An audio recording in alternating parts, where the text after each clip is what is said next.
So, welcome to the 5th Madingley Lecture. The Madingley Lectures are the University's Institute of Continuing Education's public lecture series here at Madingley Hall, new for 2011. I'm Dr Rebecca Lingwood, the Director of Continuing Education, and first I'd like to take the opportunity to introduce our chair for this evening, Dr Frank Salmon, so that he can then introduce our speaker for tonight, Dr Simon Thurley, and to chair the questions at the end of the lecture. Dr Frank Salmon is the head of the History of Art department here at the University of Cambridge and is university lecturer specialising in English architectural history. Having trained in Cambridge and at the Courtauld Institute of Art, he previously worked at the Paul Mellon Centre for Studies in British Art at Yale University and prior to that at the University of Manchester. Frank Salmon is Fellow of St John's College, Cambridge, and his books include the prize-winning Building on Ruins, The Rediscovery of Rome and English Architecture. So just before handing over to Frank Salmon, I'd like to remind you that if you have brought your mobile phones with you, now's the time to switch them off. So thank you very much. Over to you, Frank.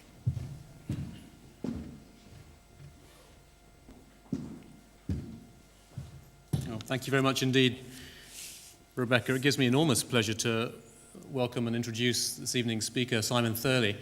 Simon and I were students together at the Courtauld Institute of Art in the 1980s, but when he stands up here in a minute, you'll find that hard to believe because time has treated him much better than it's treated me. Simon will be well known to some of you, I'm sure, through his various and extensive career as a presenter of architectural history on television. But he's also a remarkable scholar of British architectural history who has produced a series of wonderful books in really regular order.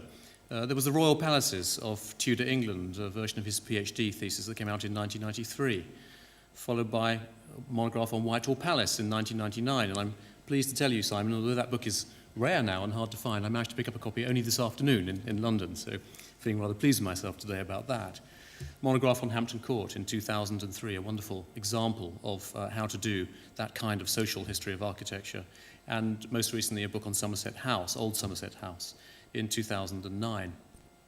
With that sort of record, you might think that Simon is nothing more than an academic of very high standing, but of course, he is very much more than that.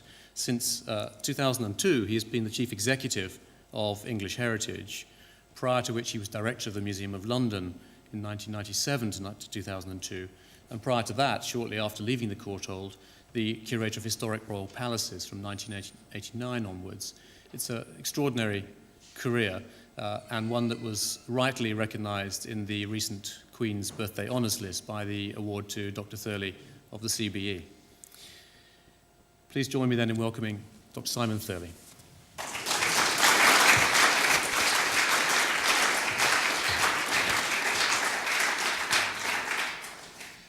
Thank you and good evening. It's rare that I find myself talking about a historical period through which I've lived, but I thought that it might be interesting to reflect a little bit on attitudes, modern political attitudes to history and heritage.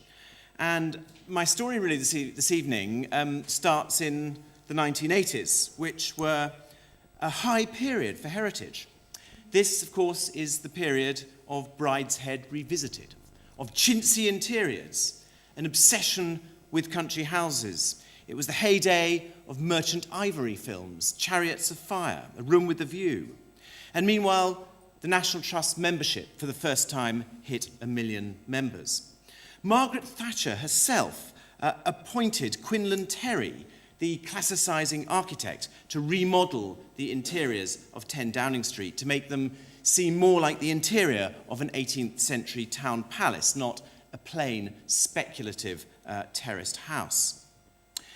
You see, Margaret Thatcher had, I think, seen the arts, heritage, and history as a matter of national prestige. I remember when I was director of the Museum of London, showing her round the galleries, and as we walked through each gallery, she talked about our history and the way we beat the French, the Spanish, the Germans, and virtually everyone else. For her, history was real, it was present, and I think it was a defining part of what Britain was to her. In 1983, her government passed the National Heritage Act, a measure that I think typified the Tory attitude to heritage at the time. This wasn't a bill that provided for the protection of buildings, or the protection of monuments, but it was one that created a bureaucracy that would, for the first time, combine all the heritage functions currently carried out by the government in a semi-autonomous body, or quango, as we know them today. English heritage was, in fact, the brainchild of Michael Heseltine, who, by creating it, at a stroke, reduced the apparent size of the civil service by 1,000 people. The 1983 Act was about efficient, cost-effective management. It was about exploiting the commercial potential of historic properties in state care. It was about efficiency and presentation, not about preservation. And this, I think, very business-like attitude to heritage was part of a general industrialization of the society and of the economy. It was in these years that the tourist industry was found, the leisure industry was created, and of course the heritage industry was invented. And it was the heritage industry that was attacked by Robert Hewison in his 1987 book, The Heritage Industry, Britain in a Climate of Decline, with this wonderful cover, which I show you here, with Britain in the shape of a dodo. Hewson argued that with everything real in Britain now either defunct or in terminal decline, the only thing that we had left to sell to the world was a manufactured image of our past. Hewson, a left-wing historian still very much around, I think was ahead of his time, because this was precisely the accusation that was to be levelled at Britain by New Labour a decade later. But I'll come on to this in a few minutes. The conservative industrialization of culture continued immediately after the 1992 election, with John Major's creation of a new Department of State, the Department of National Heritage. The DNH, as it became known, was created with exactly the same objectives as English heritage had been. It was a way of properly managing and making accountable a group of broadly similar activities. In fact, in 1992, the national heritage, which included museums, galleries, sport, and the media, was effectively made into a new state-run industry.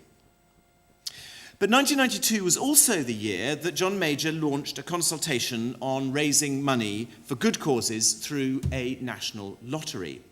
And this led in 1993 to the Lottery Act, and in 1994 to the creation of the Heritage Lottery Fund, one of the 4 good causes to be funded from lottery receipts. In 15 years, it has disbursed £1.5 billion to 12,800 historic buildings and monuments. And the creation of this fund was, I think, without any argument, the single most important heritage decision of the last 30 years. So for John Major, history was important too. But his vision of England was a much more domestic vision than Mrs. Thatcher's. It was much less about kings and queens and victory and defeat. In a speech that he gave on St. George's Day in 1993, he spoke of his image of England in the following terms, and I quote from it. "The long shadows falling across the county ground, the warm beer, the invincible green suburbs, the dog lovers and pools fillers, old maids bicycling to Holy Communion through the morning mist." But in 1993, this was far from many people's experience. Few old maids would have felt safe bicycling anywhere, especially, I think, in the mist. Tony Blair, unlike his two immediate predecessors, was not interested in history, let alone heritage. The November after his election, the new Prime Minister received Jacques Chirac, the French president, on a state visit to London. Rupert Cornwall wrote in the Independent newspaper, and I quote, "Brash New Britain knows no bounds, as Jacques Chirac will discover on Friday. This week's Franco-British summit will not be held at fuddy-duddy Downing Street or that heritage theme park Chequers. No, it's the blooming Docklands for the French president." You may remember it. Indeed it was. Tony Blair had asked Terence Conran to decorate the 38th floor of the Canary Wharf Tower for the occasion. Chirac said, perhaps with a hint of irony, "Well, this gives an image of a young, dynamic, modern England. I like it." Not a very good French accent, but that's what he said. And Alistair Campbell perhaps said, "Result." Because this, of course, was part of the much derided Cool Britannia. But we shouldn't ever forget that Cool Britannia actually had an intellectual underpinning, a pamphlet called Britain TM, written by Mark Leonard and published by Demos in 1997. Chris, now Lord Smith, who was eventually to enter the cabinet as the man in charge of heritage, said, and I quote, "The recent Demos work is frightening in the evidence it amasses about the way in which we as a nation look backwards. The Demos authors dryly tell us that Britain's image remains stuck in the past. Britain is seen as a backward-looking has-been, a theme park world of royal pageantry and rolling green hills." This, if you remember, was the message that Robert Hewison had started to preach in 1987. Peter Mandelson, speaking at the launch of the Dome, had the solution. "The shift we need to make," he said, "is from defining ourselves by our past to defining ourselves by our future." And this is precisely what the Millennium Dome set out to do, with its single-minded concentration on the future and no mention of Britain's long and important past. Yet, in some ways, I think it could be argued that this was not just a political fad, it was part of a zeitgeist. For the huge interest in heritage during the 1980s and the 1990s was beginning to burn out.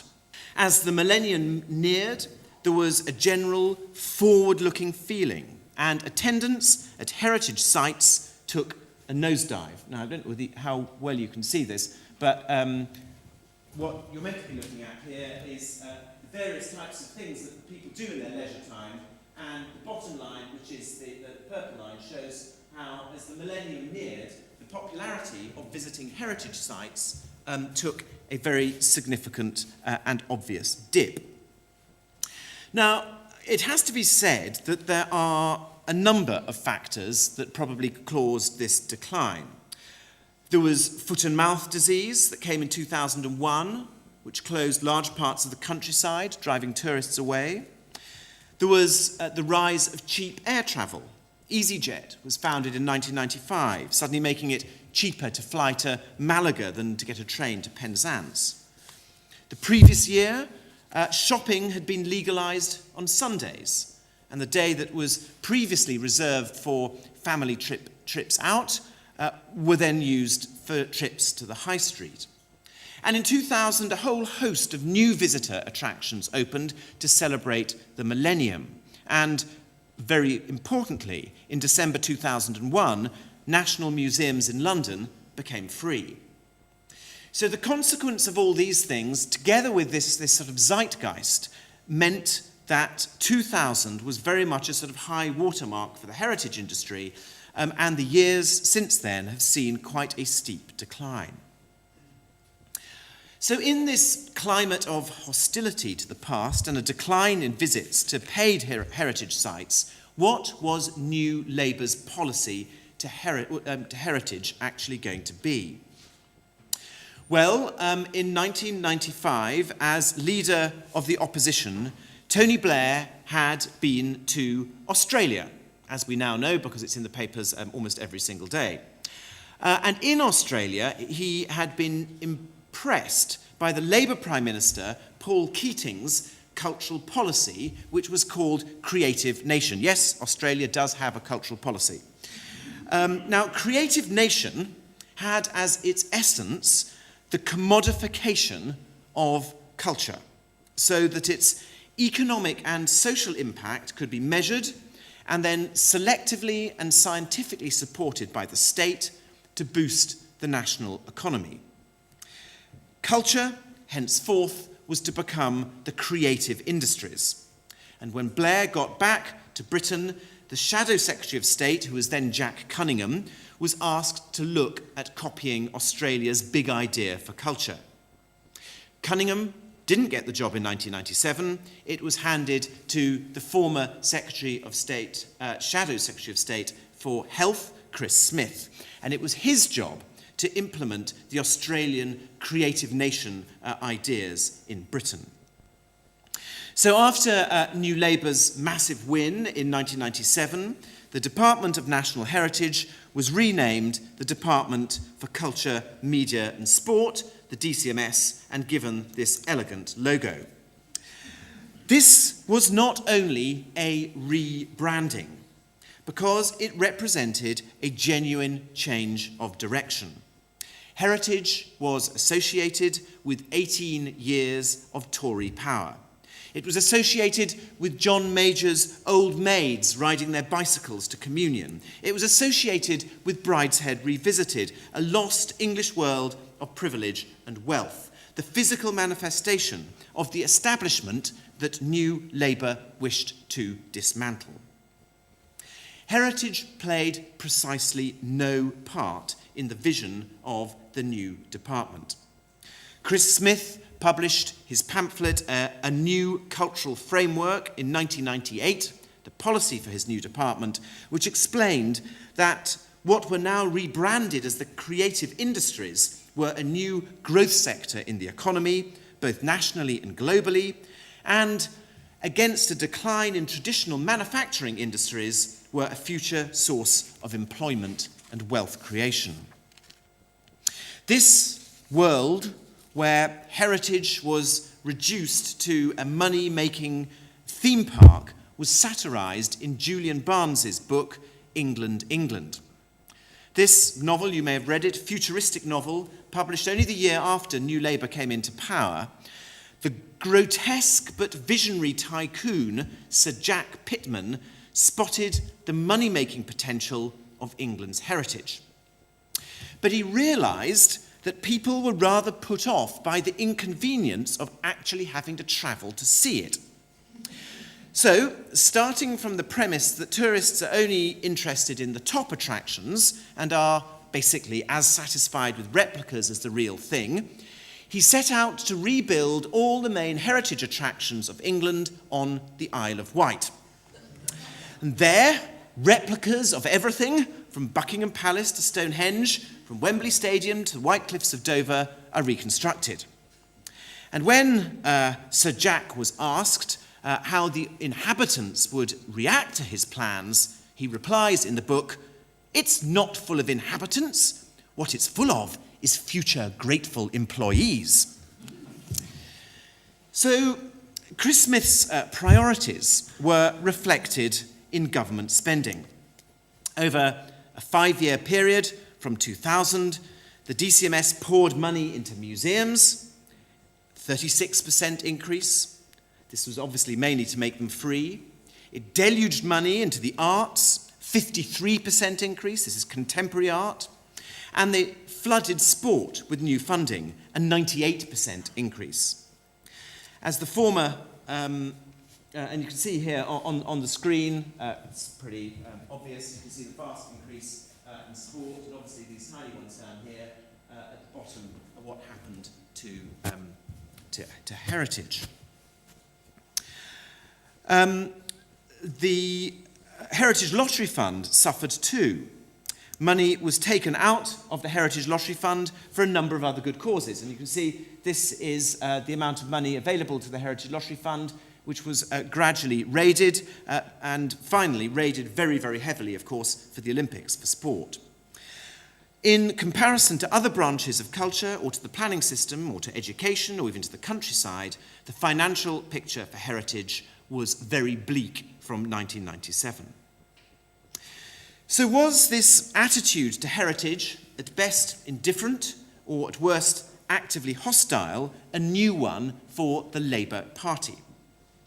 Well, if you look back at the heritage legislation that was passed over the 20th century, you will see that almost all of it was passed by either Liberal or Labour governments. This is just a simple list I just pulled out of all the acts of heritage protection from the first Ancient Monuments Protection Act right the way up to the Ancient Monuments and Archaeological Areas Amendment Act of 1979, and you can see the majority of them either red or yellow, which are Liberal or Labour Acts of Parliament. Only one of the major heritage conservation acts was passed by a Conservative government, and that was by the wartime coalition of Winston Churchill. And that was the 1944 Act that essentially created the listing system. So I think it is possible to argue that the conservation of England's heritage was deep in Labour's bones. And the one type of history that the 1997 Labour government was interested in was their own. So why apparently abandon it?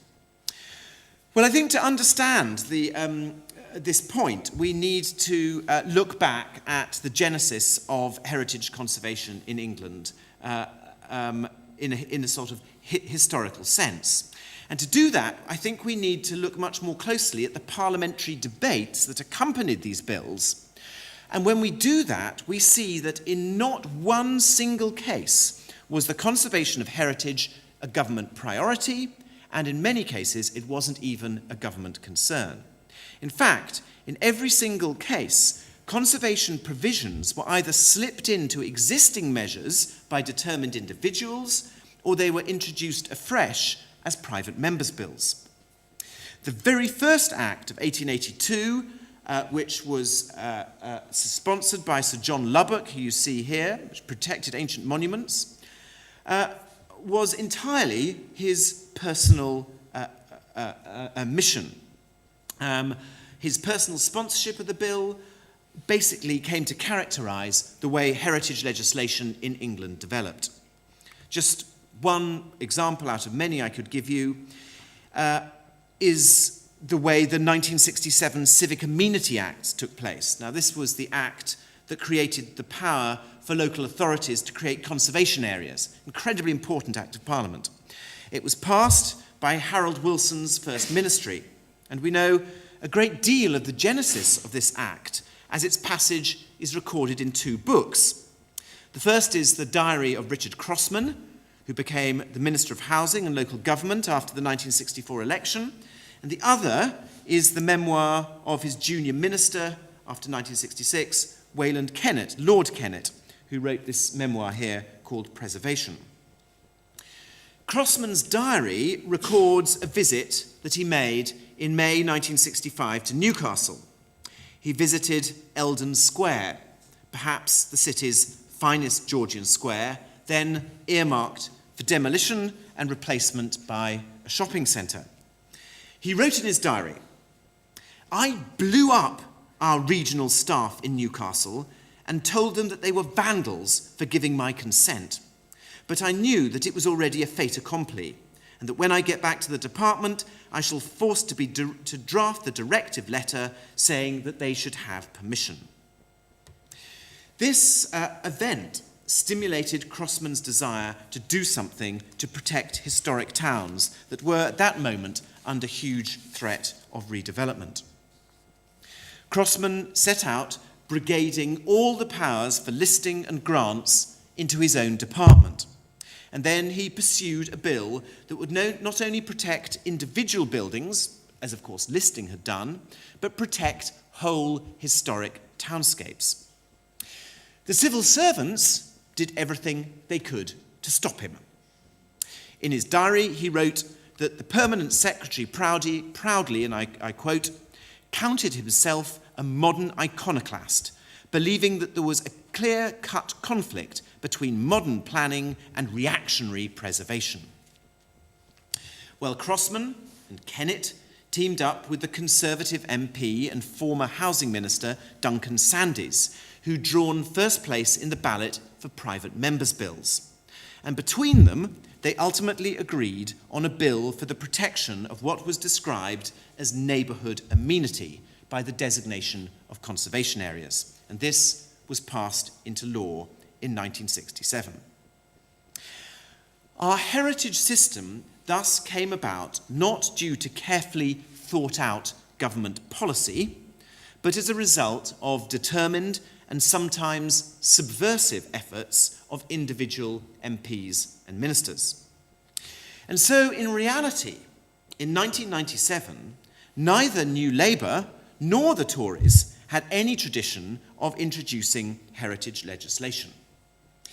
Yet, Chris Smith did realise that heritage needed some sort of policy, and he commissioned Sir Neil Cussons, then the chairman of English Heritage, to review heritage and come up with a policy.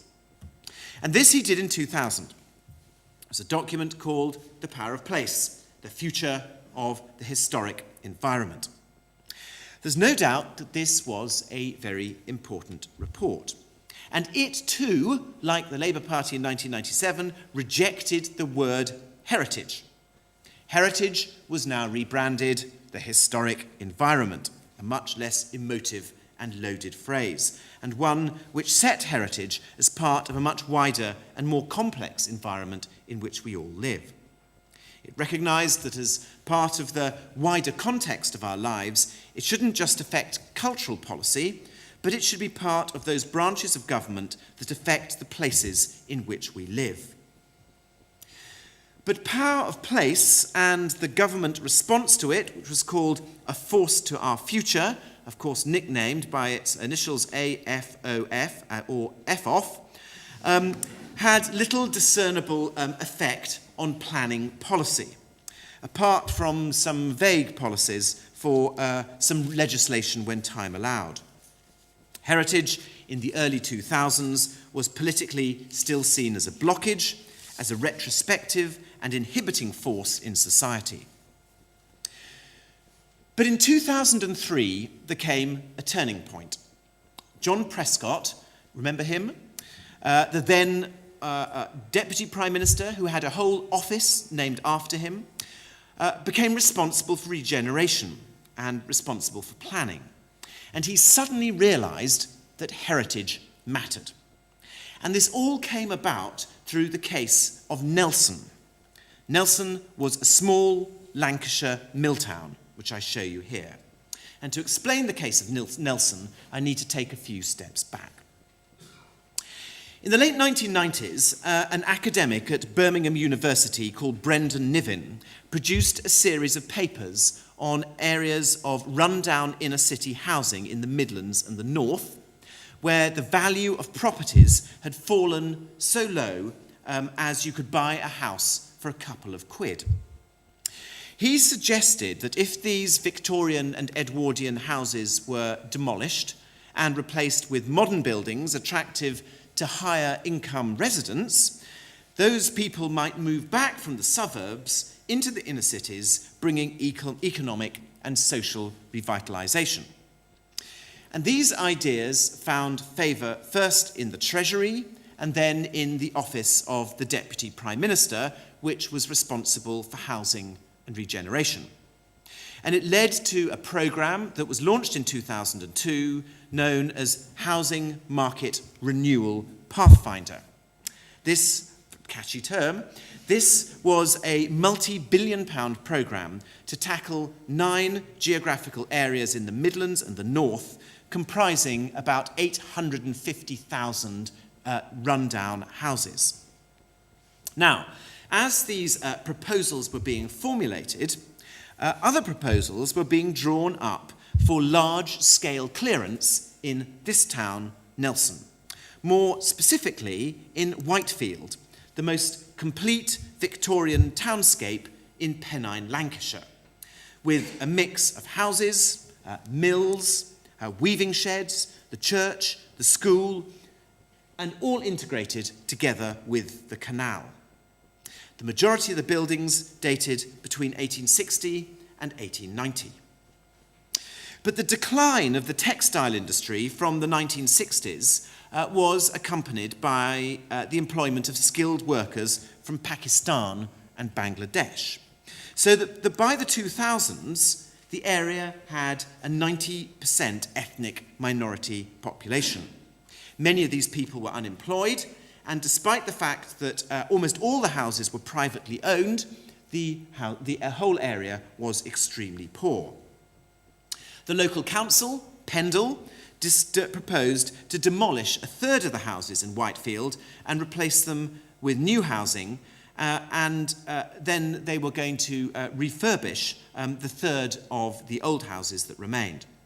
Initially, it was proposed to demolish 400 houses, and as part of this process, compulsory purchase orders were served on 162 of them. And what you see here is some of the 162 that compulsory purchase orders were levied on, and here you see what the effect of that was on the area, because the moment they were bought, the council boarded them up.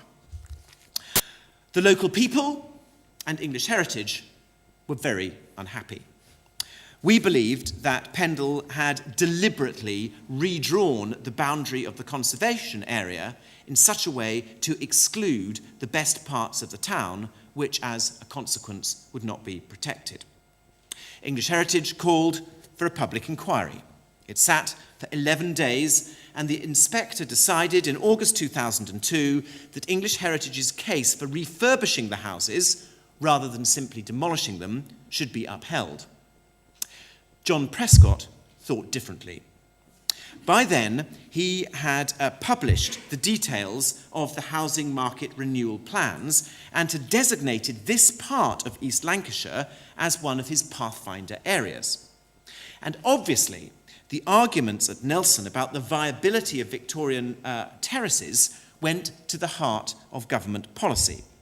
And so the inspector's report was rejected, and he was asked to reopen the inquiry in the light of the government's proposals, and particularly the evidence from the academics who underpinned the research that underpinned them. So the inquiry sat again in February and March 2003 amidst a huge amount of publicity and intense political scrutiny. When the inspector reported again in September 2003, he asked the Secretary of State not to confirm Pannell's application for compulsory purchase on the grounds that they had paid insufficient regard to the area's architectural and historical interest. He also said that the repair of the homes would be cheaper than clearance and redevelopment. Well, as you can imagine, the government had very little choice but to accept these recommendations. And since then, parts of Whitefield have, in fact, been refurbished, although it should be said the arguments there are still far from over. But the battle for Nelson was extremely important because it showed in stark terms that restoring heritage, rather than demolishing it, could regenerate declining places more effectively and more economically than clearance and new build.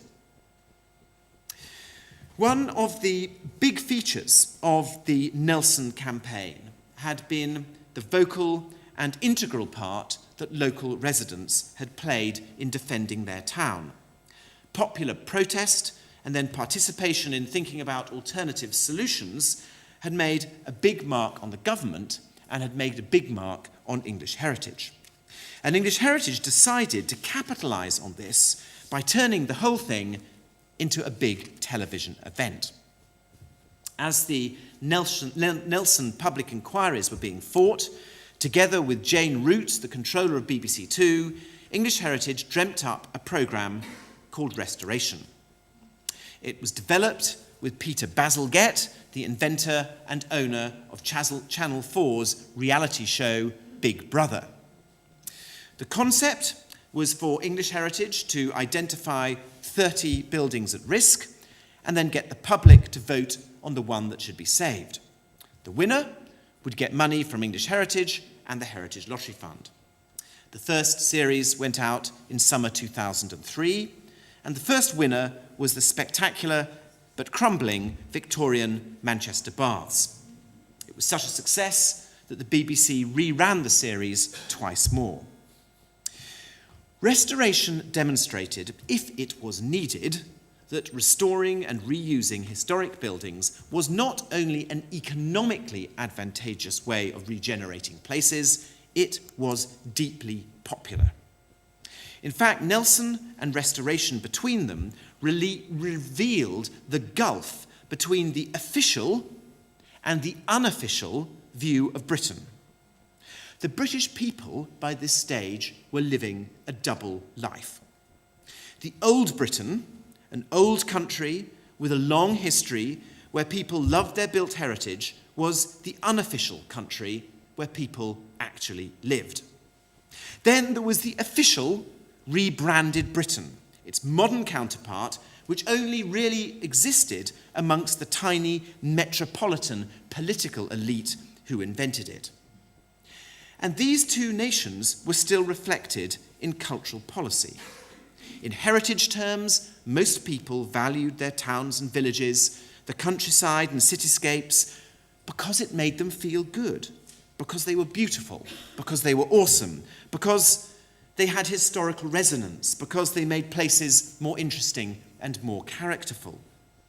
Politicians, it seemed, valued them for their economic and social contributions, the way historic places levered in private investment, the way historic places added value to the balance sheet of property companies, the way they might contribute to the amelioration of deprivation and social disadvantage. In 2000, the document I talked about before, Power of Place, started to argue from the former position, from the economic position, commissioning from Murray a survey that demonstrated that 87% of the population believed that protecting historic places was important, and that 77% of people disagreed that, as a society, Britain protected too much. But within 3 years, heritage bodies had come together to start gathering the hard data that they hoped would prove to government that heritage was worth funding. Realising that the instrumental approach was here to stay, and led by English Heritage, they launched an annual survey called Heritage Counts, which set out to capture hard data to demonstrate in economic terms just what a powerful contribution heritage made to society.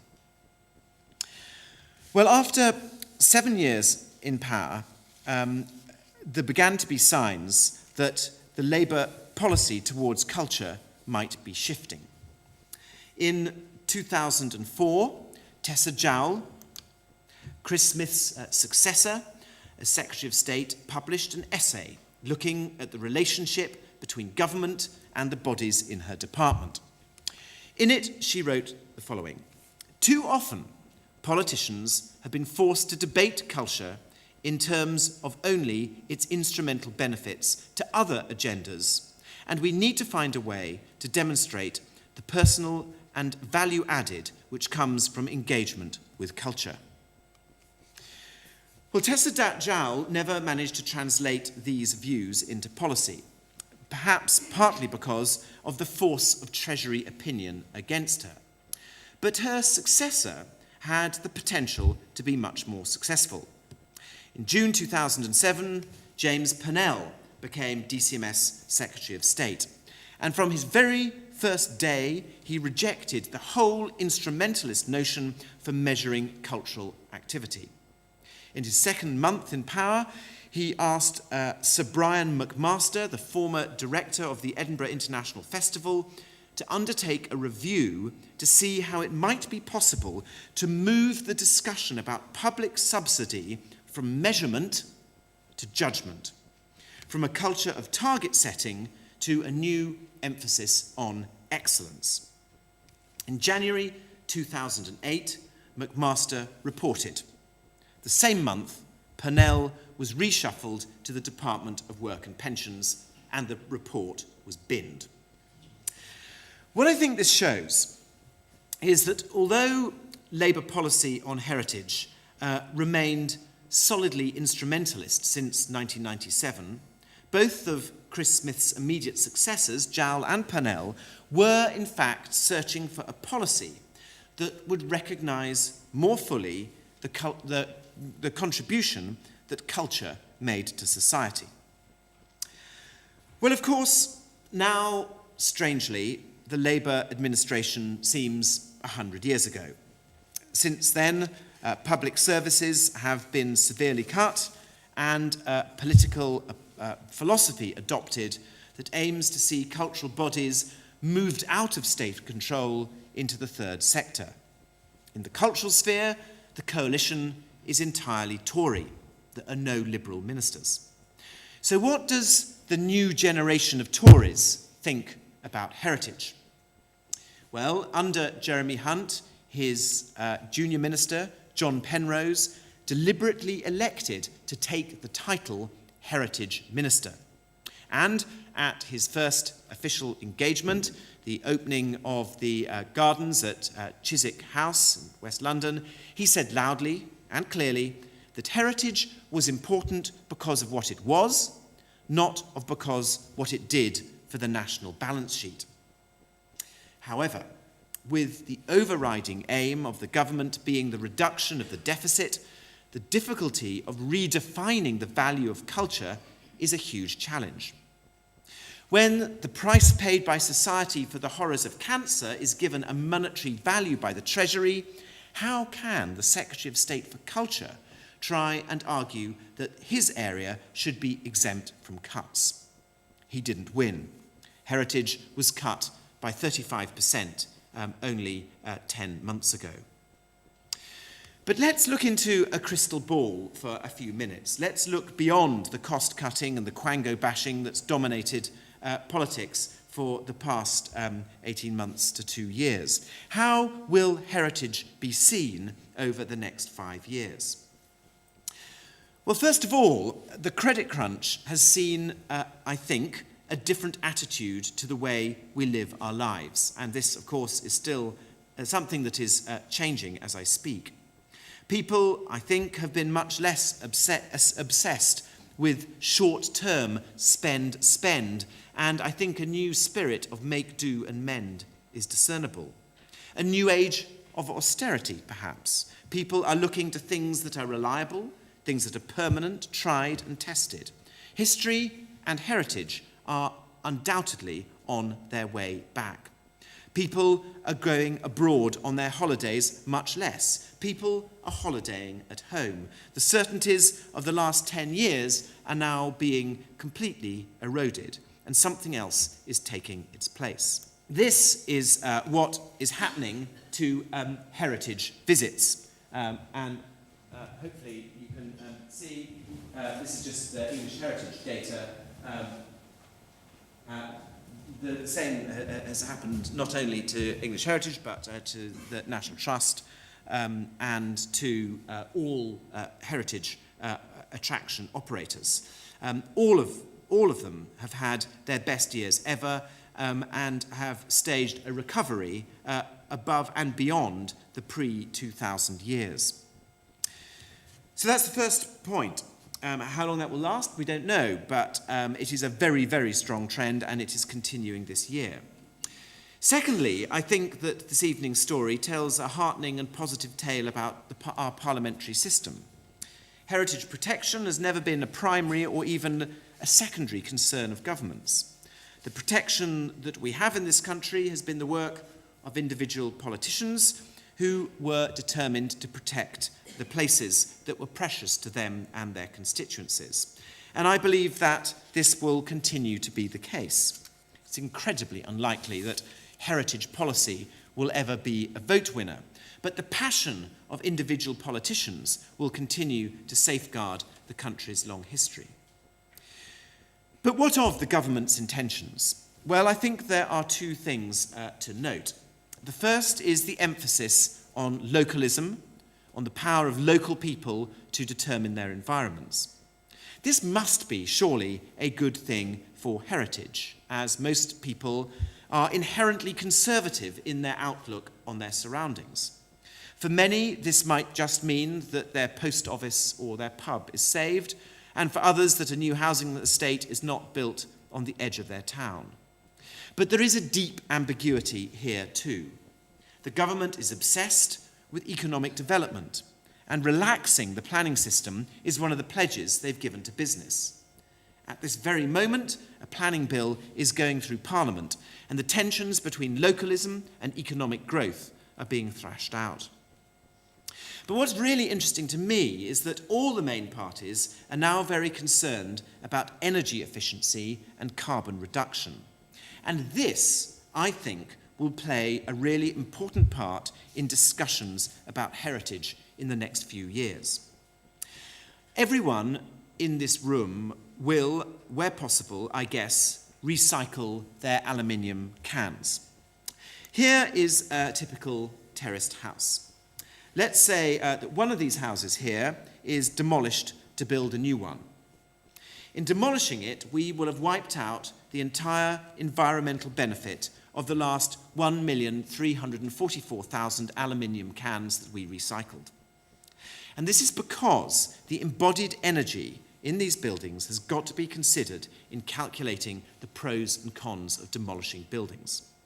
A standing terraced house like one of those contains the equivalent of about 212,000 litres of petrol in embodied energy. That is enough to drive a car around the world more than once. And when that house is turned down, all that energy is wasted, and the new so-called energy-efficient replacement will take between 30 and 50 years to recover the carbon expended on constructing it. It may be that arguments for keeping old buildings will shift from the old ground of historical and architectural value and will increasingly revolve around sustainability. These may, in fact, be the new arguments for heritage for the new age of austerity. Perhaps the economic bust will mean a heritage boom, but of course, only time will tell. Thank you.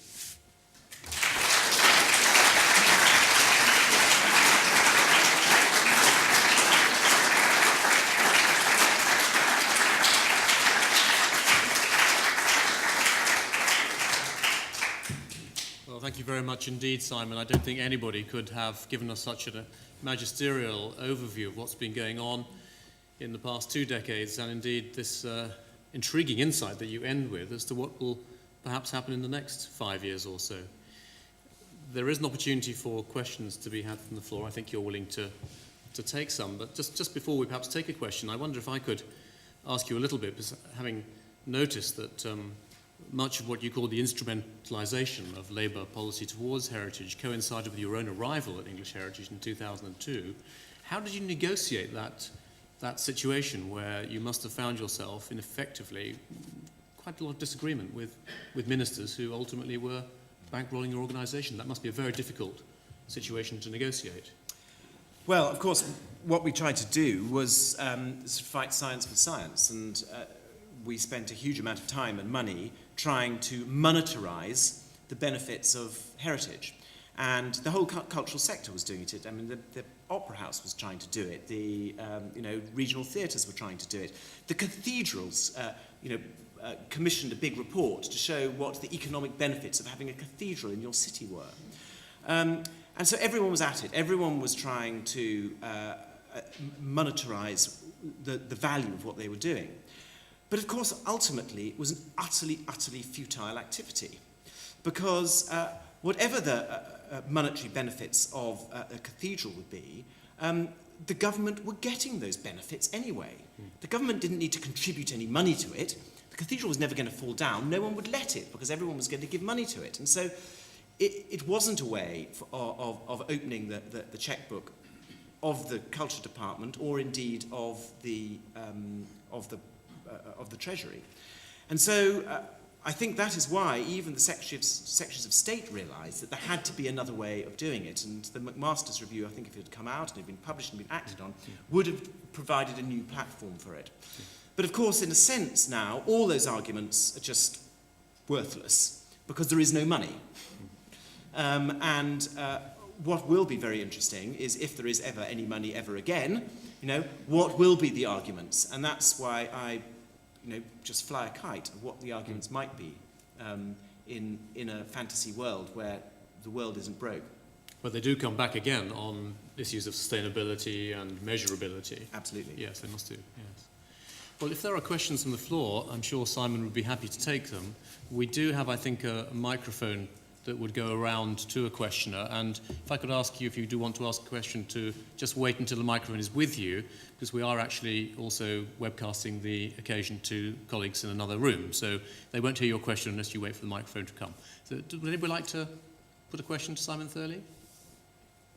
There's one at the front here. If you just wait for the microphone to come, that would be great. Thank you.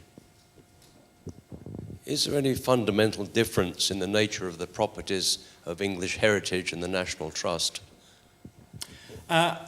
Yes, there are several fundamental differences. I mean, the government started, if you like, collecting ancient monuments and historic buildings in 1883. The original schedule of ancient monuments, in which there were 68 monuments, were collected by the government between 1883 and 1913. In 1913, there was an act passed which set the Inspectorate of Ancient Monuments on the process of gathering together what they considered to be the most important monuments of English history into state care, into state guardianship. And by 1945, over 360 monuments had been taken into care by the state. At that point, the National Trust had been founded, but it did not have as a major part of its activity taking on historic buildings. It was mainly concerned with the protection of the countryside. But after the war, the government realised that it was going to have to do something about country houses that were falling into peril. The first country house that fell into peril was Audley End House, which the government just wrote out a cheque for and bought, and it went into the care of the Ministry of Works, but it was very, very quickly realised that there was no way that the government could ever deal with the country house problem. And that is why the country house scheme with the National Trust was set up. An Act of Parliament was passed. And when Blair Hall became the first country house that the National Trust took, it relieved the government from the necessity to carry on its collecting policy with country houses. And therefore, the sort of fundamental difference between the National Trust and English Heritage is that the English Heritage collection was really all amassed before the war. It was amassed on a pretty scientific basis, with inspectors of ancient monuments having lists of things they wanted to acquire, which were the buildings that they regarded to be as the great historical monuments of the nation. But after the war, they realised that this just couldn't go on. It was financially unsupportable. And essentially the National Trust took on the next bits chronologically. The story is a little bit more complicated by that, but that is the essential difference between the two collections, if you like. And of course, what it gives England and the UK is this absolutely unique collection of things which are held in trust either by the Secretary of State or by the National Trust for the nation. I mean, very few countries are as lucky as we have to have this extraordinary number of buildings which are safeguarded, in the National Trust words, forever for everyone. Is there another question? Just to hear. I think the lady first. Hi, I was very interested by what you said about energy efficiency and the new build and the 30 to 50 years to make up for tearing down and rebuilding terrace houses like this. I was wondering, do you know if that includes, if that's the houses as they are now, or if that kind of, even if you refitted certain aspects and added new energy kind of insulation in and things like that, would that even extend that period even further? Yeah, I mean, this is a very hot topic at the moment. In fact, a government minister was sounding off about it today, saying, you know, the answer to the energy problem is insulating your houses.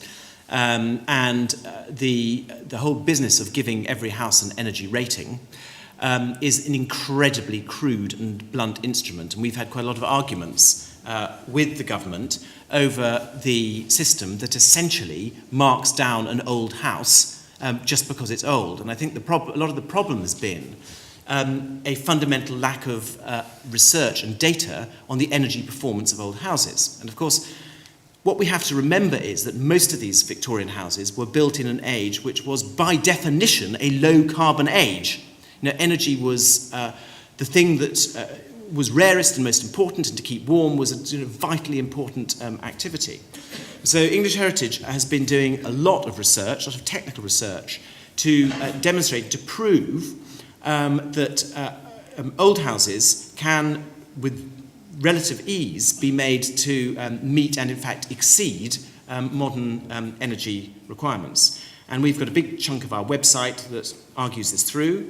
And in fact, at this very moment, we are doing an experiment with a terraced house that is wired up with thermometers and diodes and geodes and all sorts of other odes, plugged into computers to monitor very, very minutely all of this on a totally scientific basis, so that we can go back and argue against some of the things. And some of the things that we're arguing against are very difficult to argue against. I mean, the plastic window industry, who are in a sense, it's a sort of St. George and the Dragon, the windows of the Dragon and English Heritage of St. George, just hasten to add, that, you know, these windows, the amount of carbon that is expended in making the windows will never be recovered in their lifetime. And, you know, the thought that you're taking out sustainable windows that are made of wood and chucking them away and replacing them by windows that take a huge amount of energy to create oil, to create the plastic, and very, very high temperatures to make the glass, you know, is madness, and we've got to argue against it.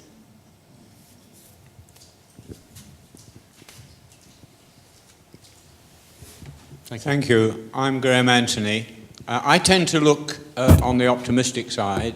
I've just come back from a tour of St. Pancras, surely one of the great triumphs of restoration. But I'm very confused. We recently spent a few days down at Poundbury, next to Dorchester, Prince Charles' pet project. And I've got to say, we loved it down there. My architect friends tell me that's all a load of rubbish and we should be using all these modern materials. If you look at Canary Wharf, it started off, in my opinion, beautifully with traditional materials. It's now gone on to horrible modern materials. So I'm confused, and I think the whole nation is confused by really what is beauty, what is heritage, what is worth conserving. But I'd particularly like you to say a few words about Poundbury. Okay.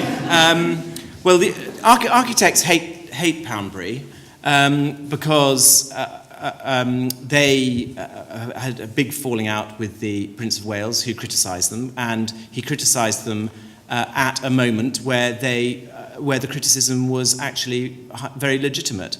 The public were utterly dazed and confused and flabbergasted, really, by what architects were doing. There was a huge rift between society and the architectural profession.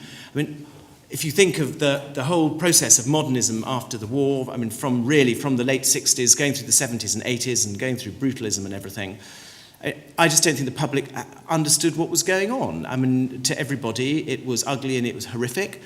And something that I think is almost unique in English architectural history happened, and Frank will correct me or kick me under the table if he's wrong. I mean, most previous styles were brought down by the sort of the sneers and the mockery of connoisseurs. You know, modernism and brutalism were brought down by the absolute revulsion by the general public of what was being built.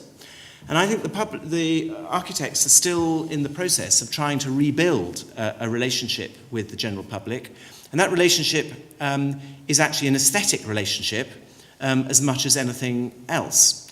And into that relationship comes the issue of materials. And I think the issue of materials is going to be fundamentally linked to the issues of sustainability. I mean, the thought that you can carry on building buildings that are completely of glass in a world where energy use is going to be the dominating factor, a building that can only work if you have the air conditioning running day and night all year long. How can that be right? It just can't be.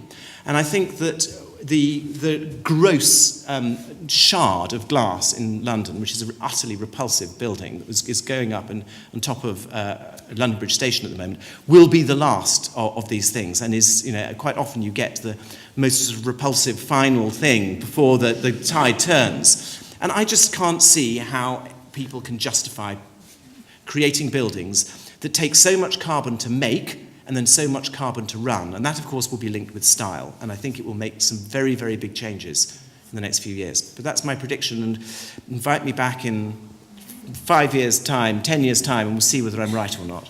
I think I'm right in saying, Simon, aren't I, that the shard was actually disapproved of by English Heritage, but nonetheless went ahead. So there's a political dimension as well as to the will to take the advice of the expert authority.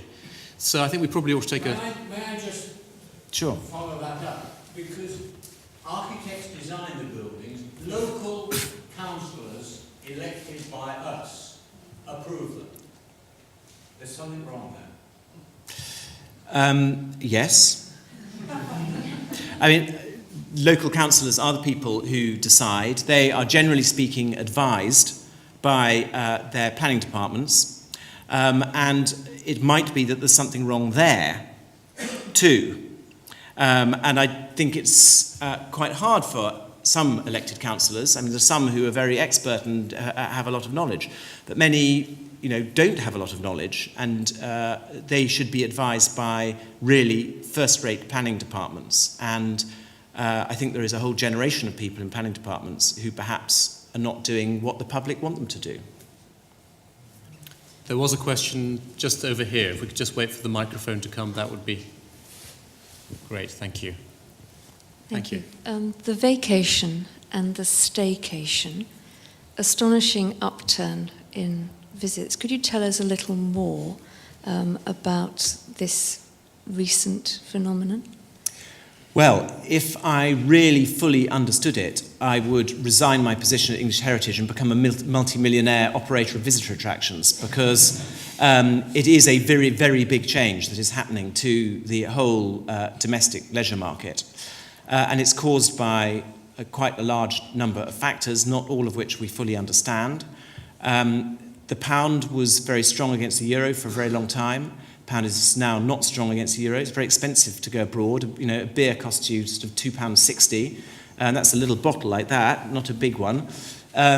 So it's expensive to go abroad. I think there's a lot of anxiety about economic situation, VAT, tax, unemployment, pensions, and public sector. All sorts of things are happening. People's leisure patterns have fundamentally changed in the last 3 years, and the first year it happened, we thought it was a one-off.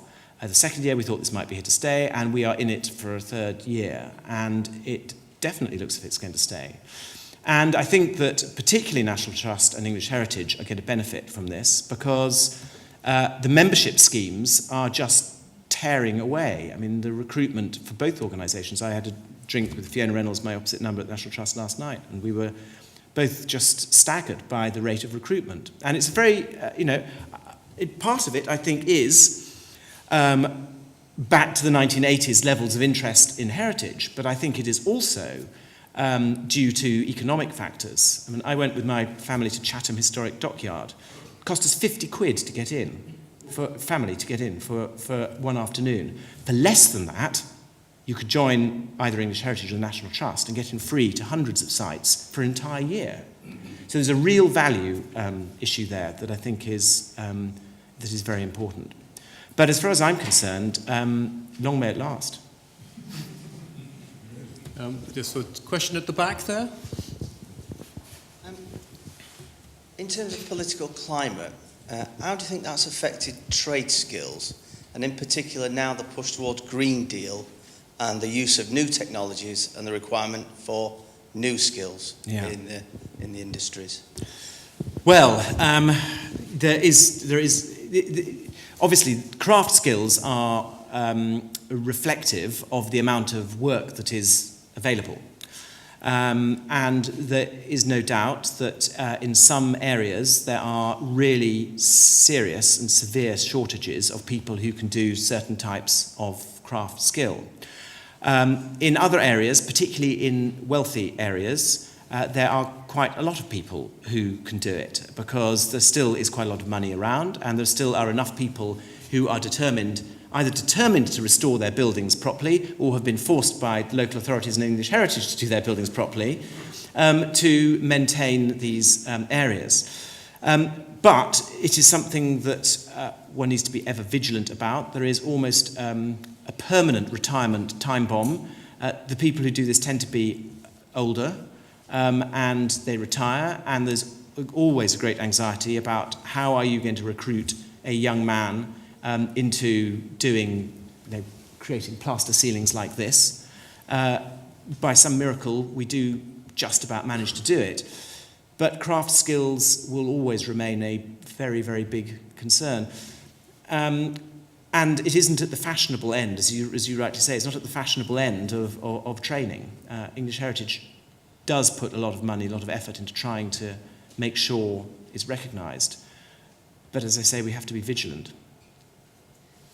I've just one more question here at the front.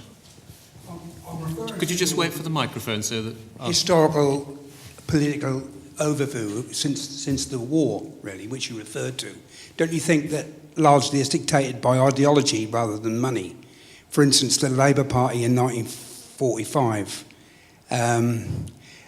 had less money than the Tory government now, but they passed a great deal of heritage, and including the creation of civic orchestras, and as well as buildings and things. And that was continued by New Labour to a certain extent. And now some people would say that the big society, going back to the local people, is going back to an elitist system rather than a system for a wider mass audience. Is that too simple a view? Well, I don't know. I mean, what I would say is that I think you should see the creation of the listing system, and a lot of that legislation, and the 1947 Town and Country Planning Act, as part of that massive post-war nationalisation of state activity.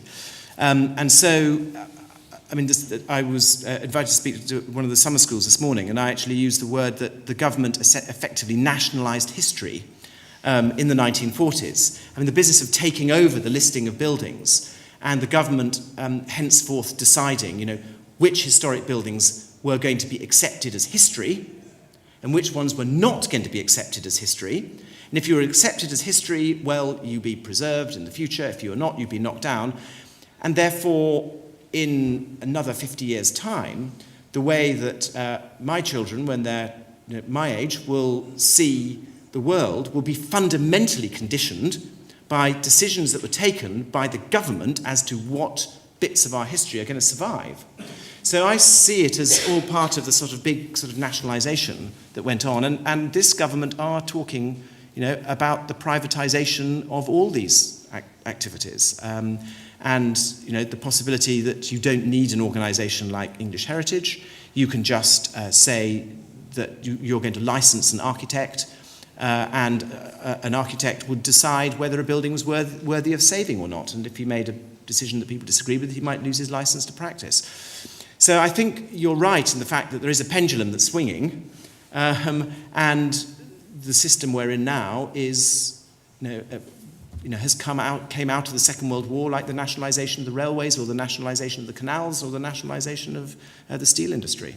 They're all different types of utopia. Yeah, exactly. Yeah, completely agree with you.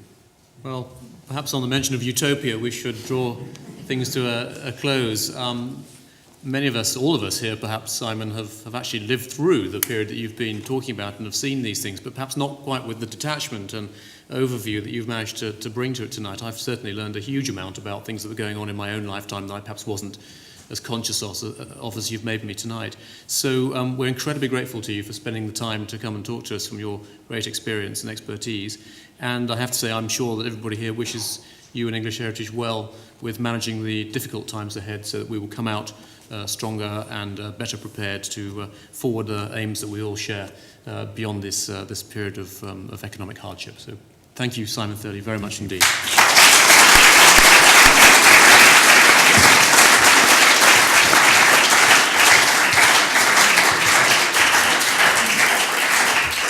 So thank you, Frank, for chairing this evening, and of course, great thanks to you, Simon. That's clearly, from the number of questions, a hugely stimulating talk this evening. And as a small token of our thanks, there's a gift for you here, which gives the history of Madingley Hall and the gardens, so something to read on your way home. Thank you very much.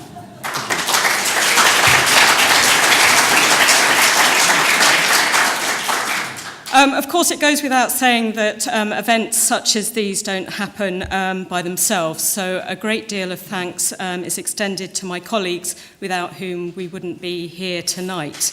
Also, I'd like to hope that we'll see many of you back here at Madingley Hall in the future, not only for subsequent Madingley lectures or perhaps Madingley concerts, but also to study with us. There are brochures of our courses in the upcoming term on your seats, and there are other brochures outside on the gallery for you to pick up. And I hope that there'll be something there that will catch your imagination. We certainly have an awful lot to catch your imagination. We have about 8,000 to 10,000 student enrolments per year, ranging from short, non-credit-bearing courses through to accredited undergraduate level and postgraduate programs, part-time master's degrees, in subject areas for personal intellectual enrichment and also for professional development and diversification, as well as the international summer schools, which Simon mentioned, that bring well over 1,000 people from over 60 countries worldwide to Cambridge each year. And we've just come to the end of our first week of the summer schools, which extend for the next 5 weeks for this year. Our latest part-time master's degree, which we formally launched yesterday evening, is in building history. And this has been developed with the Faculty of Architecture and History of Art, so with Frank and Frank's colleagues, and in close association with English Heritage, so with Simon's colleagues. There are leaflets for our new Masters in Building History out on the gallery, also to pick up, as well as our certificate in Building History Conservation. So all in all, we're doing our bit to share Cambridge as widely as possible and to transform lives. So you'll be very welcome back here at Madingley Hall, whether for a public lecture or to study with us. So thank you for coming, and it's a lovely evening, so if you don't have to rush off, our bar is open downstairs and the gardens are free for you to explore. So thank you very much.